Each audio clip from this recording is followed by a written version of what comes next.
So here's something I've had happen that I've never had happen before.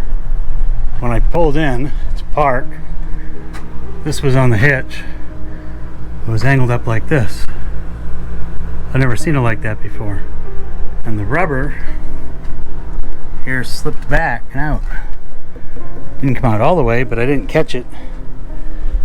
I didn't catch it before I disconnected that it slipped out, or maybe I would have been able to put it back. So I was trying is to bang it back in with the rubber mallet.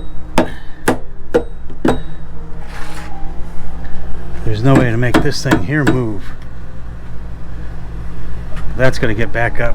You can see where it sat up here. It was all the way up to here before. So now I've got that big gap.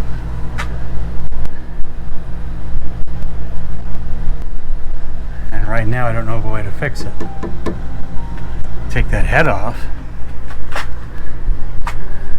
Take this whole head off, but I don't know what's involved with that.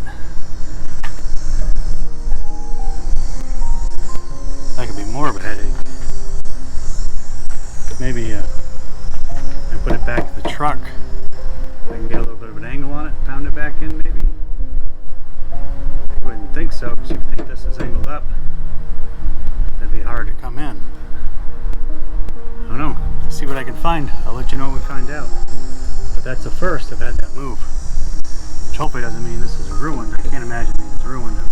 I was thinking I gotta just take this bolt out and drop that and then bolt it back in. But I don't know what these torque to or anything. I guess. Gotta love RVs. Every day there's a new adventure. I'll let you know what I find out.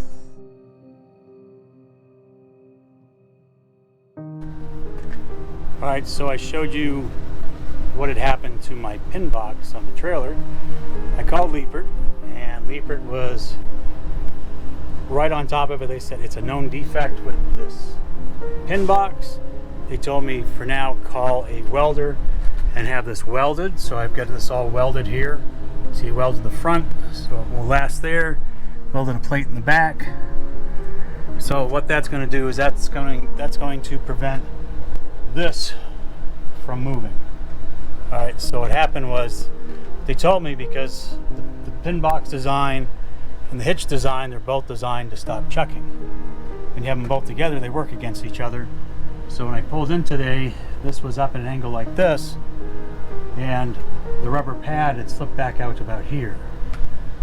So what we did was we trimmed the rubber pad according to Lippert what to do. We trimmed this rubber pad off, welded the back and welded the front. They wanted to put a couple welds in here, but my welder said that's a big gap to fill, to tap that. He said doing this, he says this is, I forget what he said, 70,000 pound tensile straight, something like that. 7,000 pound tensile straight weld. He said I could probably run the camper this way for the rest of his life and it would never break.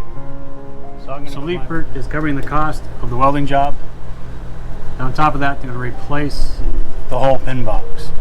All at no charge to me. So I've already got it taken care of.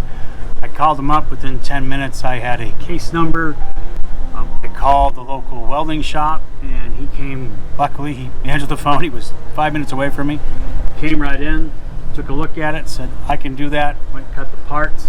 So this was all done, you know, it's within a couple hours of getting here. I've had everything done. Lippert, just got off the phone with Lippert. They are sending me the new pin box to our next destination in Lake Texoma, Texas. So that's going to show up there, and from there I just got to get it replaced, which they will also cover the labor for a repair shop to replace this, or if I want to, they said I can pull all these bolts. They said if I want to, I can pull all the bolts, drop it down, and replace it myself. But I think if they're going to cover the cost of the labor, that I'm going to let a professional do it, because it's one thing to do the little jobs around the trailer, but another thing to mess with what holds this thing to my truck as I drive down the road. I guess I'm just not that brave. So there we went from 2 to 3 hours max from a screwed up pin box to a temporary fixed pin box to a replacement pin box being shipped out on Monday. So I have to say, all is good on our end. Just remember, when something breaks in your trailer and you look at it like this, make that phone call to the manufacturer. I didn't hesitate calling Lippert because my question was, how do I fix it? Is it something I can fix myself? They said I could probably pull these bolts on both sides. Do it carefully because they've got a little tension behind them, and so when you pop them out, they might come flying out at you because there's a big 1-inch rod here that actually this pivots on. So if you pop these bolts, be real careful because they get tension on them, they're going to come out.